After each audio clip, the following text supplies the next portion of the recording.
The mask that became you is not a costume you put on for a party.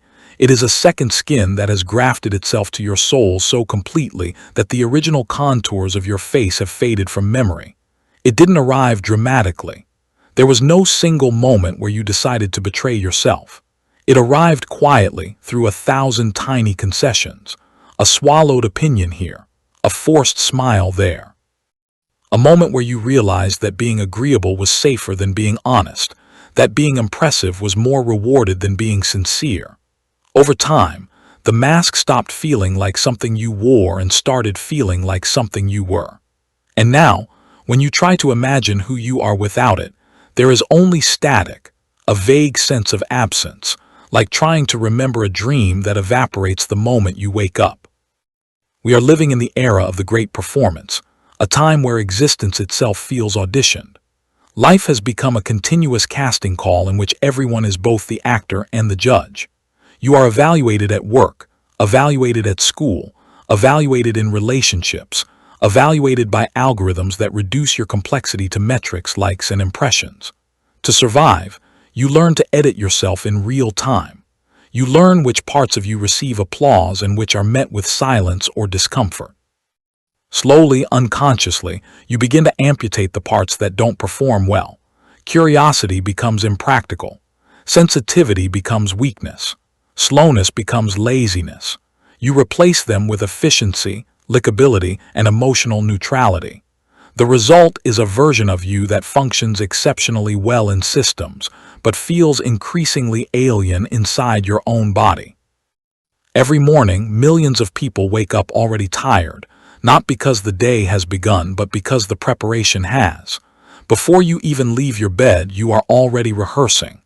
You are anticipating interactions, preloading acceptable responses, bracing yourself for the subtle negotiations of identity that await you. Who do I need to be today? Who cannot I afford to be?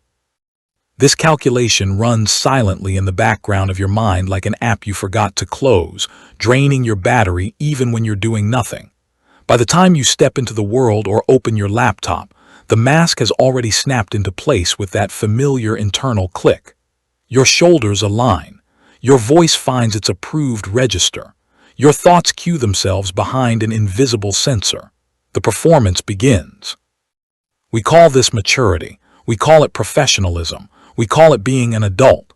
But psychologically, it is often a sophisticated survival strategy born from an early realization that authenticity came with consequences. Maybe you learned that expressing anger led to punishment. Maybe vulnerability was met with ridicule. Maybe being different meant being isolated. So you adapted. You became perceptive. You learned how to read rooms, how to mirror expectations, how to disappear inside what was wanted. The mask worked. It protected you. It earned you approval, safety, sometimes even love. And because it worked, you never questioned the cost. The cost is that the more refined your mask becomes, the more distant your real self feels. This is the central cruelty of the masked self. If people admire you, you feel hollow because you know they are admiring a construction.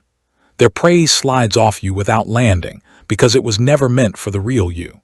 And if they criticize you, the pain is doubled because it confirms your fear that even your best performance is not enough, while the true you remains unseen and therefore unchosen.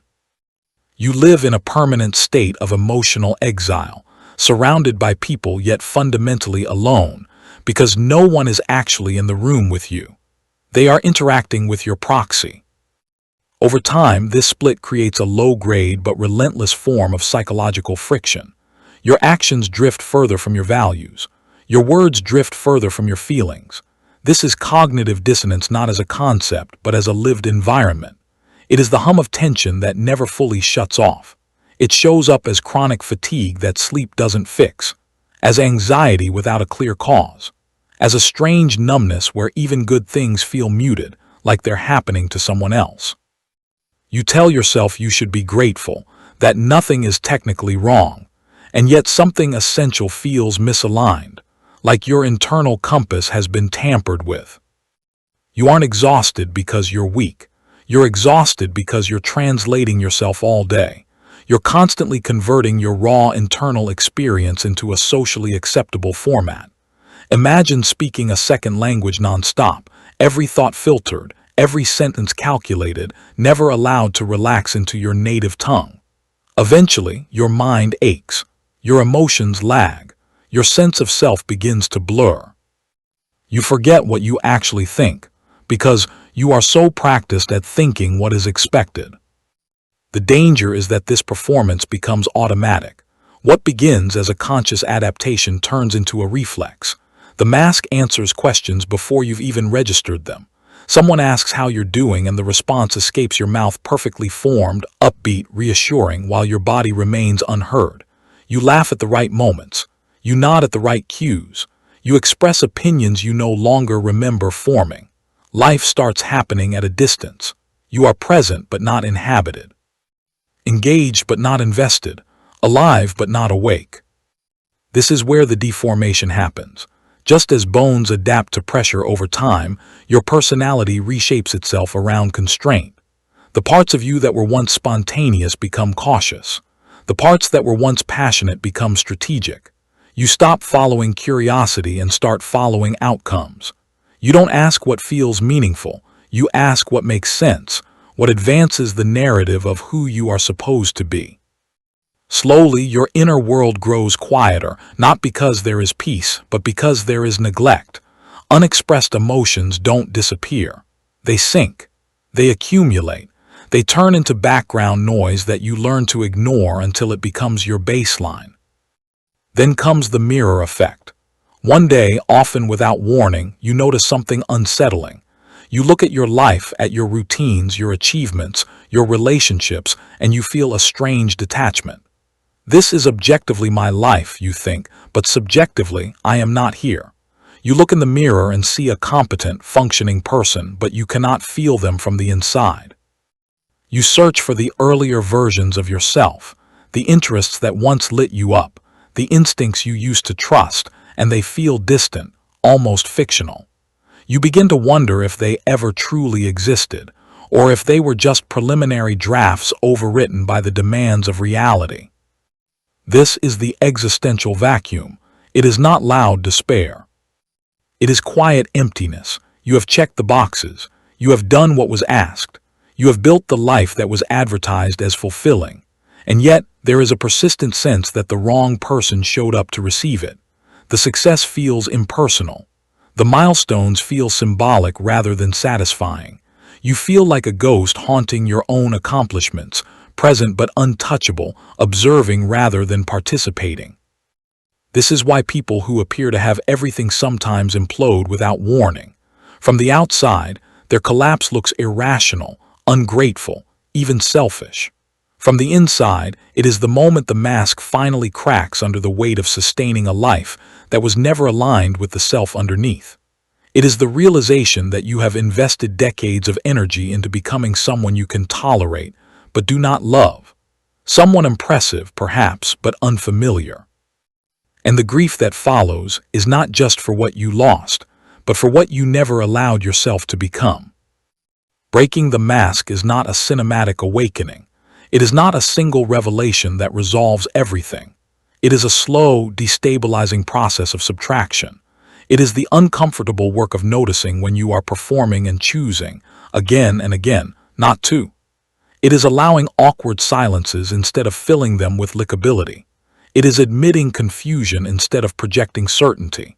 It is saying no without over-explaining, and yes without strategizing. It is letting your responses come from your body rather than your script.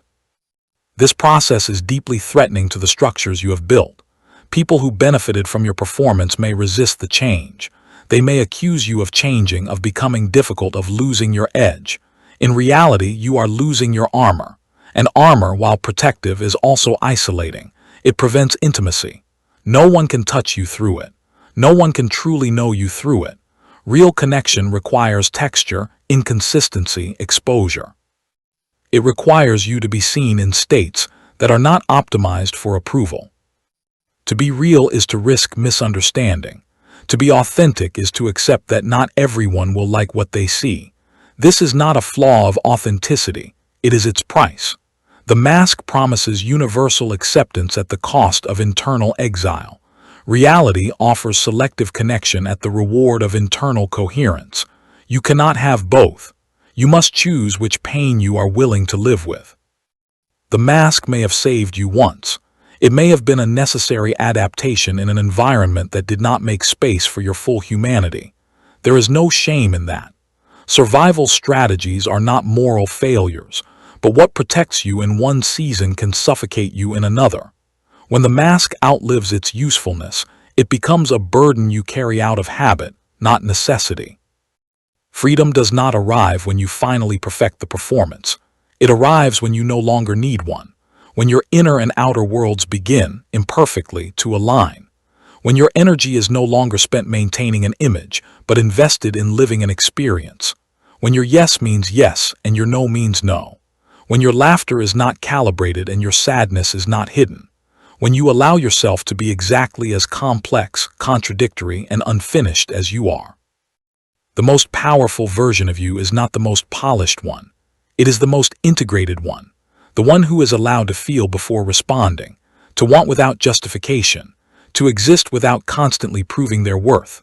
The struggle ends not when the world finally approves of who you are, but when you stop asking it to. The moment you stop performing is the moment you return to yourself. And that return, however messy, however slow, is the beginning of a life that is no longer acted but lived.